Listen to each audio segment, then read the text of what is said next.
même si j'ai rien, et je vous dis en vérité, ce soir, si je regarde à mes capacités, j'ai rien. Mais Dieu a préparé mon cartable.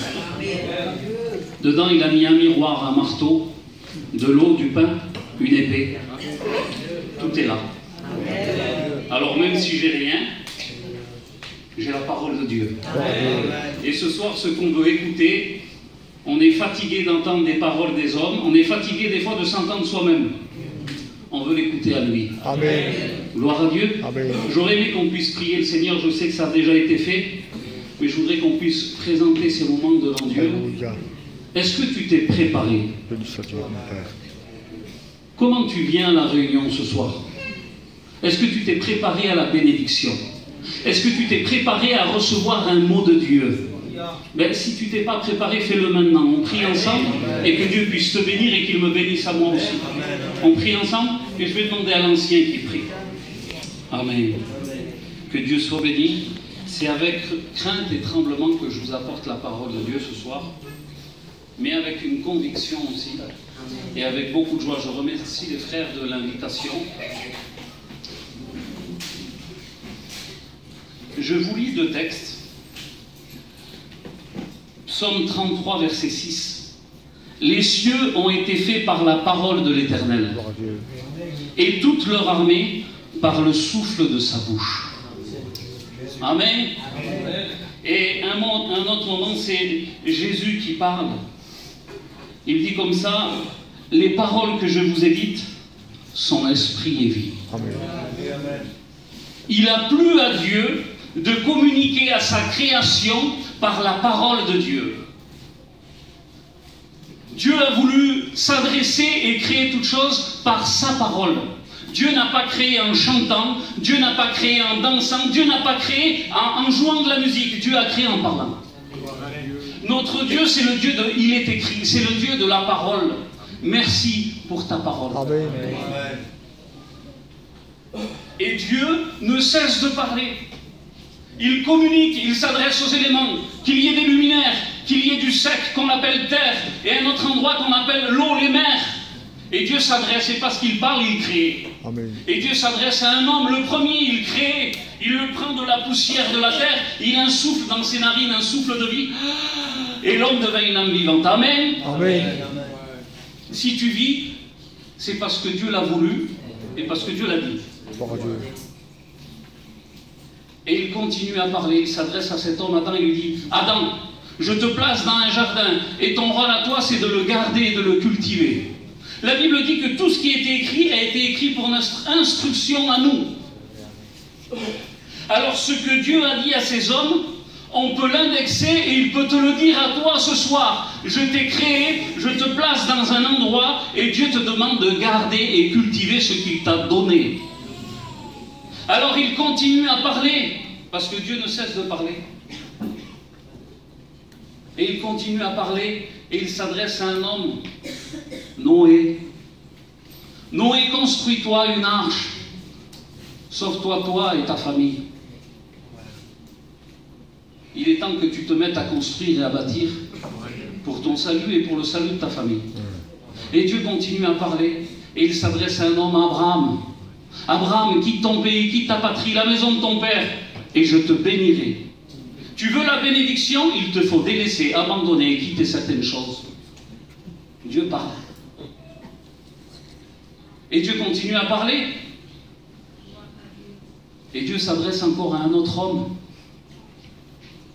Moïse, ôte les souliers de tes pieds. Un bout de semelle en cuir d'1 centimètre lui empêchait la bénédiction. Enlève ce bout de chair, la carne. Ôte les souliers de tes pieds et lui dit: va et délivre mon peuple. Il y a une bénédiction pour ta famille certainement, mais commence déjà à te déchausser et à rentrer dans la sainteté de Dieu. Et Dieu continue à parler. Et il s'adresse à un homme, Josué. Il lui dit: Josué, fortifie-toi, prends courage. Prends possession du pays que j'ai promis à toi et à ce peuple. Tout lieu que foulera la plante de tes pieds, de vos pieds, je vous le donne en possession. Les choses de Dieu, c'est quelque chose qui est conquis. Mais il faut le conquérir par la foi. Il faut s'en emparer par la foi. Je sais qu'il y a des frères et sœurs qui reviennent d'un séminaire. Et je suis sûr que vous êtes remplis. Que Dieu nous aide, parce que Dieu ne cesse de parler, de bénir, mais que Dieu nous aide à garder. Amen. Et à entrer dans les promesses de Dieu qu'il nous a faites. Certainement, tu as reçu un mot de Dieu là-bas au séminaire, et Dieu voudrait que tu t'en empares par la foi, et que tu continues à marcher dans les œuvres que Dieu a préparées d'avance pour nous, afin que nous les pratiquions, que nous y marchions dedans. Et Dieu continue à parler, il s'adresse à un homme, il s'adresse à Salomon, et il lui dit, voilà, parce que tu n'as rien demandé pour toi, je t'accorde de la sagesse et de l'intelligence pour diriger ce peuple. J'ai besoin de sagesse et d'intelligence spirituelle, surtout dans les temps qu'on vit. Et Dieu continue à parler, il parle par les prophètes, par Ésaïe, il parle par Ézéchiel, par Zacharie, par Jérémie, et il cesse de parler, il ne cesse de parler. Et Dieu, la Bible dit dans le livre aux Hébreux, chapitre 1, Dieu a parlé à diverses reprises, de plusieurs manières, par nos pères. Et à un moment donné, il s'adresse par la bouche d'un homme, d'un prophète à Malachie, et il lui dit comme ça, si je suis Dieu, où est l'honneur qui m'est dû? Et il y a toujours eu des temps un petit peu de... Quand on prend l'époque, je me permets 2 minutes, l'époque des catholiques, à un moment donné, elle a eu son déclin, les protestants sont venus. Puis l'époque des protestants, à un moment donné, il y a eu un déclin, puis il y a eu le monde un peu évangélique, charismatique, et on arrive un peu à la fin aussi de nos temps à nous. Et Malachie, c'était la fin d'un temps. Et il dit comme ça à son peuple, si je suis Dieu, où est l'honneur qui m'est dû? Et on sent que le peuple, le monde dans lequel on vit, n'a plus la crainte de Dieu.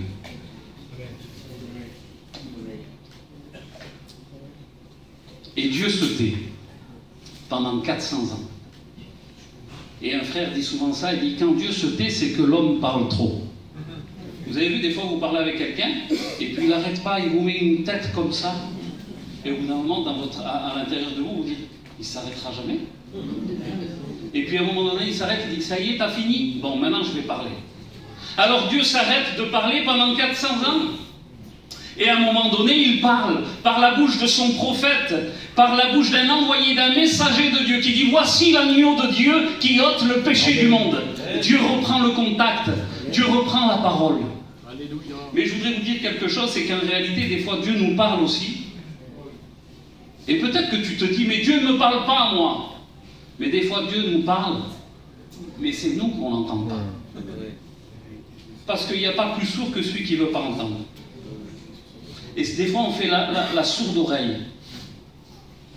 Et à un moment donné, quand on a vu le premier homme, Adam, il y avait une communion, il y avait une relation, il y avait un ordre, un commandement, un conseil de Dieu. Parce que les ordres de Dieu, les commandements de Dieu ne sont pas pénibles. C'est des conseils pour notre vie à nous, pour nous garder en sécurité. Il lui avait dit, voilà, garde, cultive. Tu peux manger de tout, mais cet arbre-là, tu n'en mangeras pas le fruit. Car le jour où tu en goûteras et que tu en mangeras, certainement, c'est sûr, tu mourras. Mais voilà l'homme et la femme, séduite, tentée. La Bible dit qu'elle a goûté. Et à partir de ce moment-là, tout s'est arrêté. Tout a été corrompu, souillé, pollué, détérioré. Plus pareil.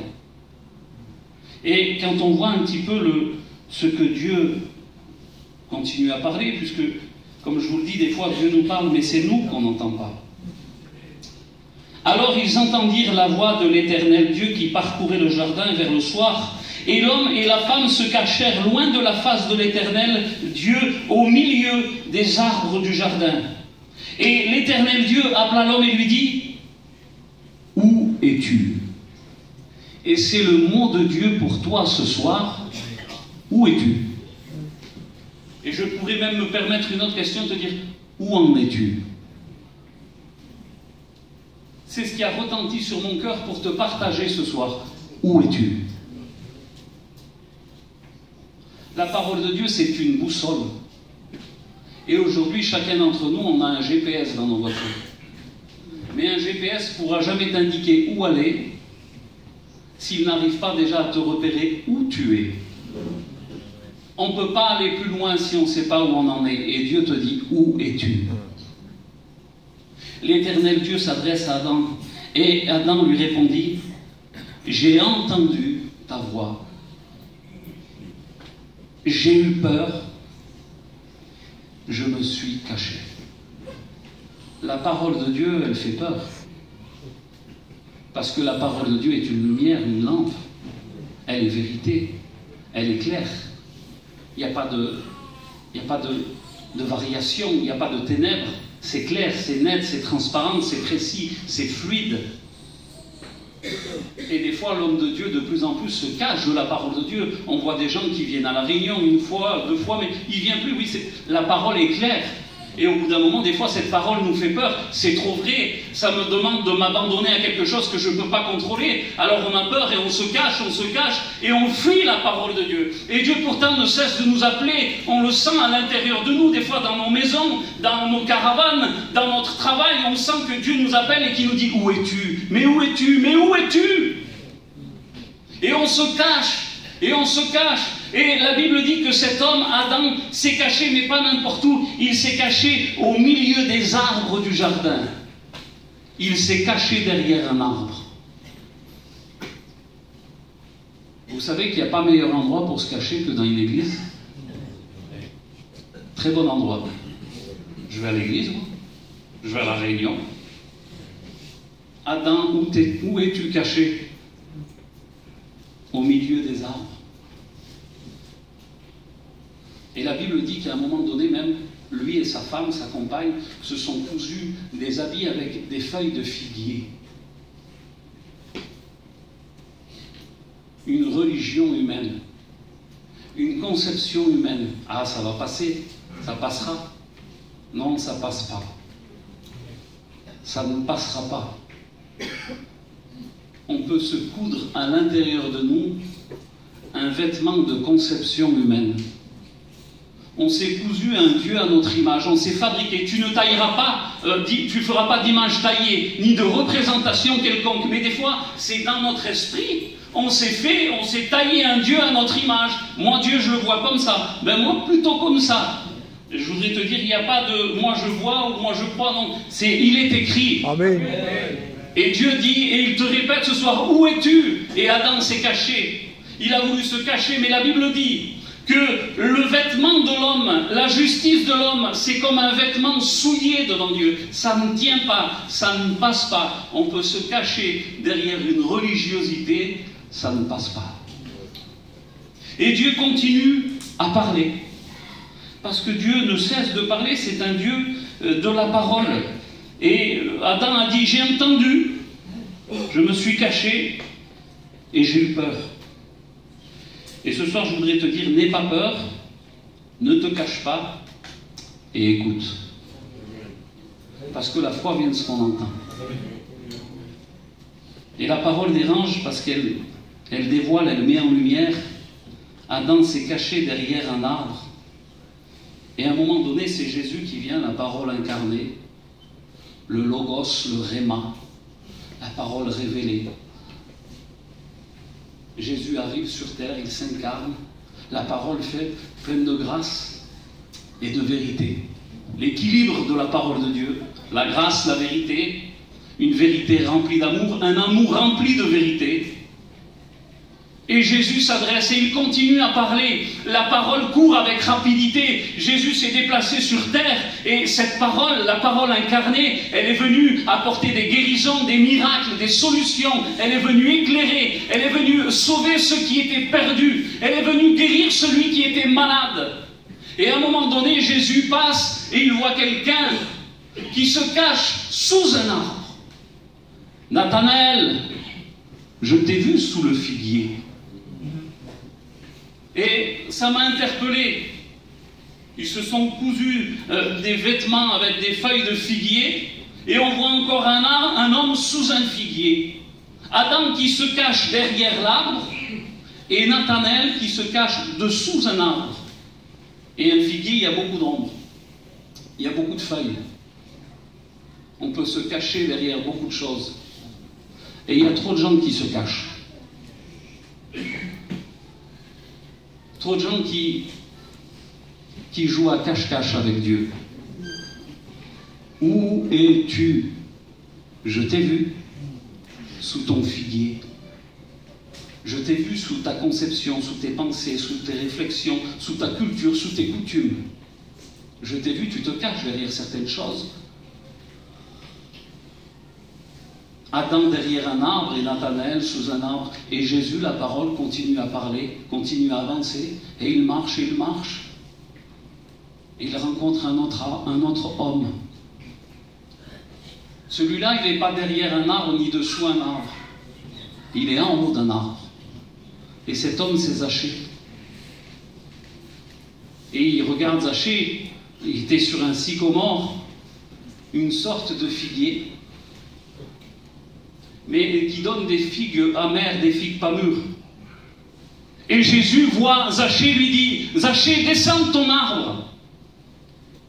On peut se cacher derrière un arbre, on peut se cacher dessous un arbre, et on peut des fois vouloir voir Jésus de haut, et croire qu'on sait mieux que les autres, croire qu'on sait plus, avoir une conception de l'évangile un peu hautaine, méprisante, et dire « Ah, mais c'est ça l'évangile? C'est ça être chrétien ?» Ah, ils font rien. Et on voit l'évangile de haut, on veut voir une réunion, je vais me mettre chrétien pendant un temps. Ça ne marche pas. Et en réalité, la parole de Dieu, elle est une épée qui veut transpercer ton âme et ton cœur. De même que ce fruit, pour qu'il puisse être comestible et être agréable au goût, il fallait l'inciser pour que toute l'amertume sorte, pour que tout le mauvais sorte. Et la parole de Dieu, elle veut transpercer ton âme. Le Saint-Esprit veut pointer du doigt ce soir ton problème et faire sortir tout le mal, tout le mauvais. La croix veut faire quelque chose, une œuvre dans ton cœur. Elle veut venir comme transpercer tout ce qui vient de ton cœur, parce que c'est du cœur que viennent les mauvaises choses. Oui, mais c'est à cause d'un tel, c'est à cause d'un tel, c'est à cause d'un tel. Non, non, c'est du cœur. C'est du cœur que viennent toutes les mauvaises choses. Alors la parole de Dieu, elle a pour but de venir transpercer, des fois peut-être même de venir pointer du doigt et te faire mal. Ah, ça fait mal. Oui, mais c'est un mal pour un bien.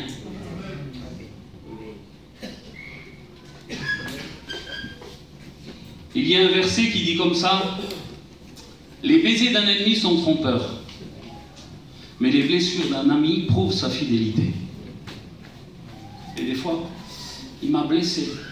Oui, mais c'est parce qu'il t'aime. Et Jésus, parce qu'il t'aime, il veut te dire la vérité. Amen. Et il te pose cette question ce soir. Où es-tu? Où en es-tu? Je fais une petite parenthèse, peut-être même à mes frères et sœurs chrétiens. Où en es-tu?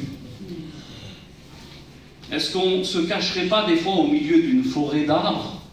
Est-ce qu'on ne se cacherait pas des fois sous une conception religieuse de sous un arbre? Est-ce que des fois on ne serait pas venu à prendre un peu la grosse tête et se mettre un peu au-dessus des autres, dessus l'arbre, et Jésus nous dirait, eh oh, à toi de descendre un peu, hein, parce que Dieu résiste aux orgueilleux, mais il fait grâce aux humbles. Amen. Amen. Il y aurait beaucoup à dire sur les arbres. Et ça m'a interpellé de voir qu'en Éden, il y avait un figuier. Nathanaël était dessous un figuier et cet homme était sur une sorte de figuier. Et on peut se cacher derrière, dessous, ou même en haut d'un arbre. Mais sans vouloir être trop long ce soir, un jour des hommes, certainement, sont allés dans une forêt et ont abattu un arbre. Ils l'ont taillé, ils l'ont raboté, ils l'ont façonné, et ils en ont fait une croix. Et si certains se cachent derrière un arbre, si certains se cachent dessous un arbre, si certains se cachent en haut de l'arbre, la Bible dit que le Christ, lui, il a été pendu au bois. il a été crucifié sur la croix. Pourtant, il n'y a rien d'extraordinaire de cet arbre. Quand on s'approche de la croix, qu'est-ce qu'on voit? On voit la mort. On voit un arbre sec. Mais Jésus ne s'est pas caché. Et si Dieu te pose cette question et qu'il te dit « Où es-tu » le Fils de l'homme voudrait te dire « Regarde où je suis moi. C'est sur la croix que je suis monté. La croix, c'était mon pupitre et mon sang, c'était le message. Et ce message, il crie pardon. Il veut te pardonner. Il sait où tu es. Il sait où tu en es. Tu ne peux pas te cacher devant lui. Et ce soir, il voudrait te dévoiler ta vie. Et te dire, arrête de te cacher. Au milieu de la forêt, au milieu de sous ta religion ou dans tes hauteurs, arrête de te cacher. Et il t'appelle à venir à la croix. Parce qu'en réalité, la parole de Dieu, elle nous amène à un seul endroit, la croix. Et la Bible nous dit que le Christ, celui que tu as besoin de rencontrer, il est lui, l'arbre de vie. Il y a beaucoup d'arbres, mais il n'y en a qu'un seul qui donne la vie. On sait que dans le jardin, l'homme est allé goûter de l'arbre de la connaissance du bien et du mal. Et on a un esprit, chacun d'entre nous, un petit peu de légaliste, de pharisien. Et à chaque fois qu'on veut savoir quelque chose, on dit, est-ce que c'est bien ou c'est mal? Dis-moi, pasteur, c'est bien ou c'est mal? Parce qu'on retourne toujours à cet arbre, l'arbre de la connaissance du bien et du mal. Et Jésus voudrait nous inviter ce soir à aller vers l'arbre de la vie. Et te dire plutôt, est-ce que ce que tu fais là, est-ce que ça produit la vie ou est-ce que ça produit la mort? Alors arrêtons d'aller vers certains arbres qui produisent rien de bon. Dieu veut qu'on aille vers lui, c'est l'arbre de vie. Et Dieu voudrait t'inviter au pied de la croix du calvaire, la croix du supplicié, la croix du condamné à mort. Il est mort pour te donner la vie. Parce qu'en réalité, sans lui, c'est pas la vie, c'est une survie. La vraie vie, c'est lui. La vraie vie, c'est l'arbre de vie. Et il dit, car ni la croix, ni la mort, ni le tombeau n'ont pu le retenir. Notre Christ est vivant. C'est l'arbre de vie. Et en toute simplicité, ce soir, je voudrais moi aussi te poser cette question, te dire, où es-tu? Arrête de te cacher derrière une forêt. Arrête de te cacher dessous un arbre. Arrête de te cacher dans tes hauteurs. Et viens au pied de la croix ce soir. Le message est simple. Où es-tu? Et Dieu te veut à la croix. Il y a un verset dans la parole de Dieu qui dit « Déjà la cognée est mise à la racine des arbres ». En réalité, tu sais pourquoi Dieu te veut au pied de la croix? Parce qu'il te faut la révélation du Christ ensanglanté sur la croix et que tu comprennes une conviction du Saint-Esprit que cet homme, normalement, c'est toi. Tu es cet arbre qui, normalement, est destiné à être coupé et jeté au feu. Un feu éternel. Mais lui, le Christ, est monté sur cette croix, à ta place à toi et à ma place à moi. Christ est mort pour nos péchés. Mais la Bible dit qu'il est ressuscité. Amen. Et ce soir, il veut te donner la vie. La vraie vie. Est-ce que tu ne voudrais pas produire du bon fruit? Un fruit digne de la repentance? Tu peux passer ta vie à enlever tous les mauvais fruits. On s'est trompé. On a voulu enlever les mauvais fruits de certaines personnes. Allez, on va t'enlever ça. Allez, je fume un peu moins. Je vole un peu moins. Je sors un peu moins. Je mens moins. Et on enlève des fruits. On enlève des fruits. Mais non, il faut couper l'arbre. L'arbre est mauvais. Et la parole de Dieu, quel est le but de la parole de Dieu? C'est de déposer à l'intérieur de toi une semence de vie. Et il faut l'arroser par la parole de Dieu, par la prière, et tout ce qui va conduire la foi à faire grandir. Si vous avez la foi gros comme un grain de moutarde, mais comment on fait pour faire grandir la parole de Dieu? Comment on fait pour la faire croître à l'intérieur de nous? Communion, intercession, prière, parole de Dieu. Et on arrose, et on arrose, et on arrose. Mais l'ancien arbre arrête d'enlever les mauvais fruits, ça ne sert à rien, il faut le couper. Je te pose cette question, et je m'arrête là. Où en es-tu? Dieu t'invite. Je ne ferai pas d'appel, je laisse le frère peut-être, s'il a à cœur de le faire. Je voudrais te poser cette question. Si tu veux savoir où aller, il faut savoir où tu en es. Je pose cette question à l'Église de Dieu, je me le permets ce soir, parce que c'est mon cœur qui parle. Où est-ce qu'on en est? Où sommes-nous? Je voudrais aller ce soir à l'arbre de vie. J'ai besoin du Christ dans ma vie de plus en plus. On vit des temps compliqués. On vit des temps où des fois de loin on voit un arbre avec un fruit magnifique. Et quand on s'approche, c'est du plastique. Dieu veut te donner la vie, la véritable vie. On courbe les fronts ensemble. Seigneur, je veux te prier pour les âmes qui sont là devant toi. La question est simple, et tu nous la poses à chacun d'entre nous individuellement. Où es-tu? Seigneur, je veux être comme cet homme, comme cet arbre, planté près d'un courant d'eau. Et je veux être planté, enraciné dans ta parole. Merci parce que ta parole et tes paroles sont esprit et vie. Amen. Seigneur, crée la vie dans les cœurs ce soir. Amen. Tout arbre qui ne porte pas de bons fruits, Seigneur, déracine-le.